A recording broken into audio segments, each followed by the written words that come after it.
You have no decency. You have no honor. You say inflammatory things because it thinks it will ingratiate you to those who are paying your salary. Well, tonight we have more from Thursday's Senate confirmation hearing, which became a racial flashpoint following a heated exchange between Senator Cory Booker and Trump nominee Jeremy Carl. During the tense interaction, Booker accused the nominee of reducing him to the color of his skin, sparking one of the most explosive moments of the hearing. The confrontation quickly escalated into a broader debate about race, identity, and the future direction of U.S. policy.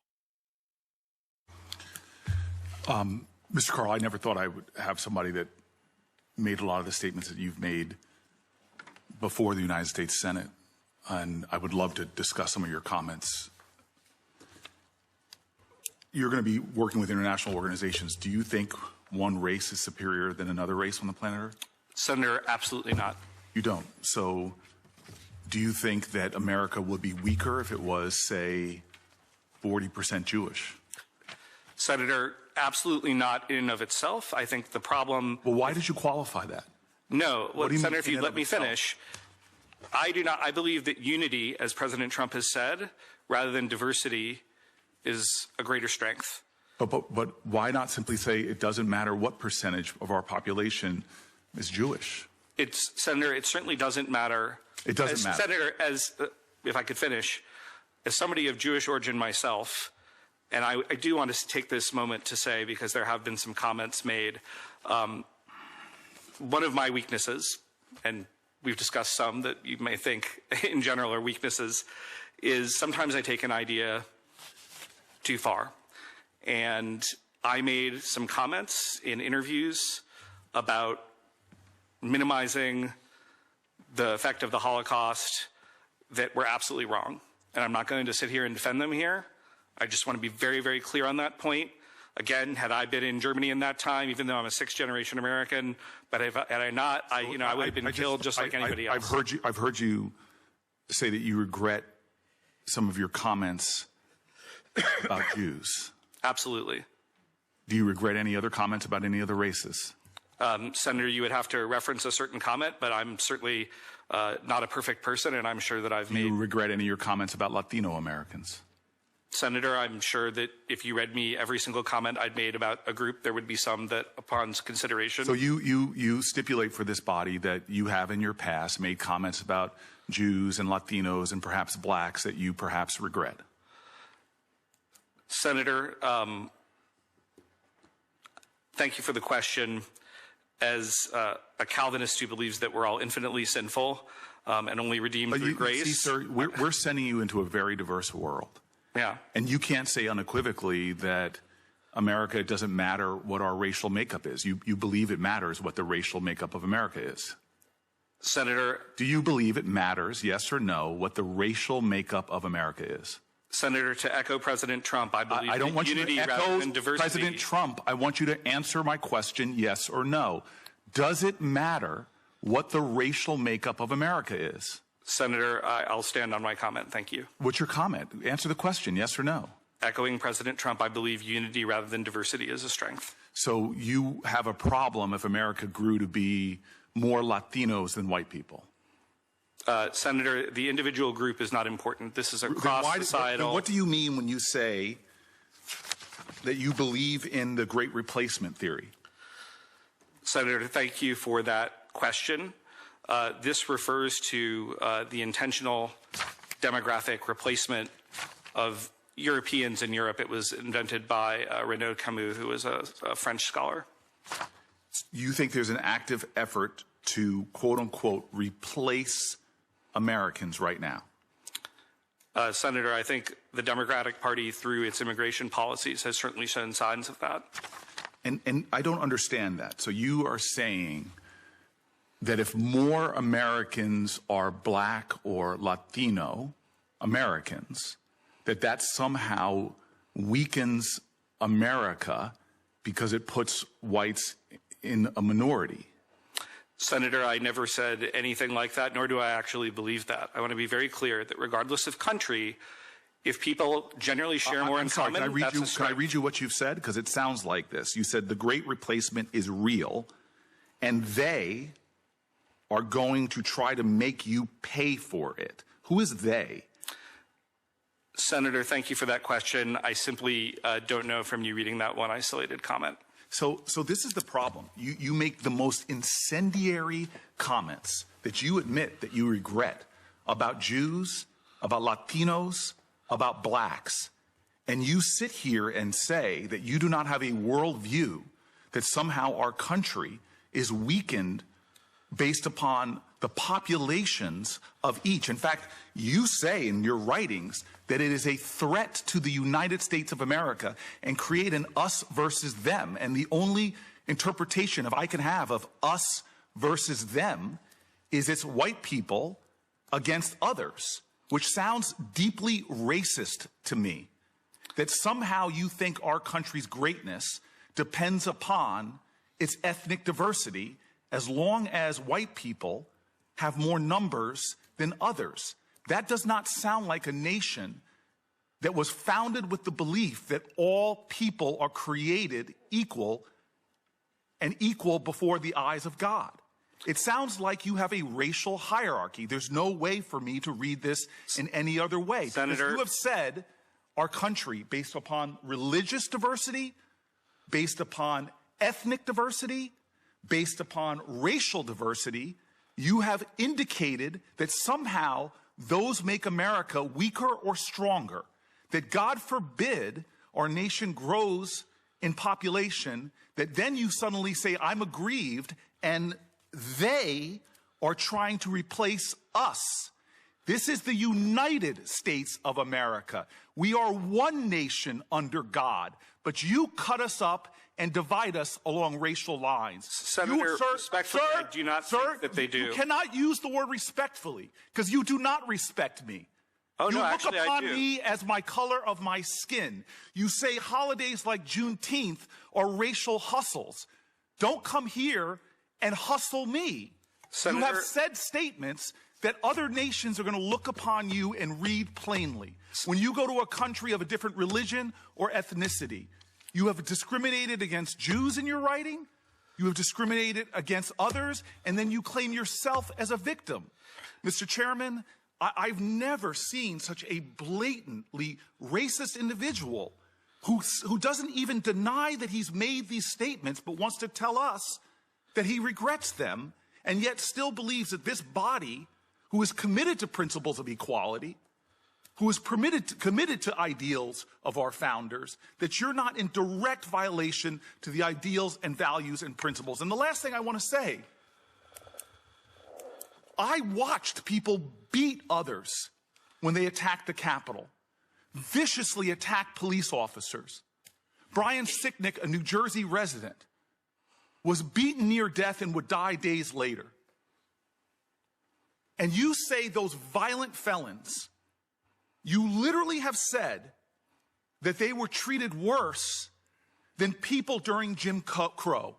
When thousands of Americans were lynched, murdered, beaten, and killed, you equate Capitol Hill rioters with receiving worse treatment than Americans during Jim Crow, which even some of the worst people who participated in that violence and beatings have come forward decades later and said, I was wrong. It is shameful that when this body ran for its life, when they had gallows for the vice president put outside, when they tried to stop the peaceful transfer of power, that you would equate those people to the folks that were victimized and terrorized by white nationalist organizations like the KKK. Sir, you have no decency. You have no honor. You say inflammatory things because it thinks it will ingratiate you to those who are paying your salary.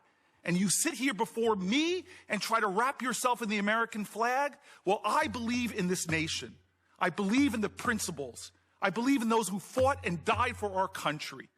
You disgrace that legacy and the ideals that we all swear an oath to uphold, that does not believe in one nation for one people and another people.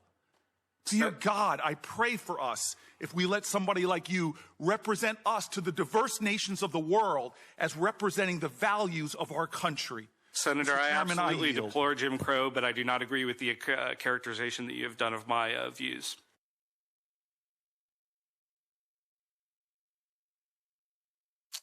Michael, let's begin with you. What did this hearing expose?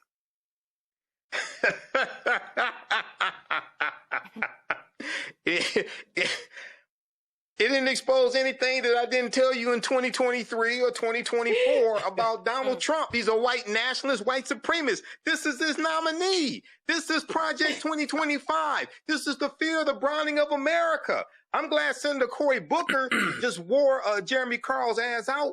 But no, this is not new. This is the fear of the browning of America. This is promoting the white replacement theory, promoting white erasure. And I posted on my Facebook fan page early in the week, I said, this is a horrible week for MAGA.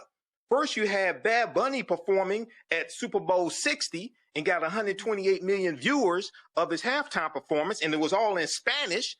And that pissed off MAGA. They're still complaining about that. And then we got the news that minority births have outpaced white births for the first time in history.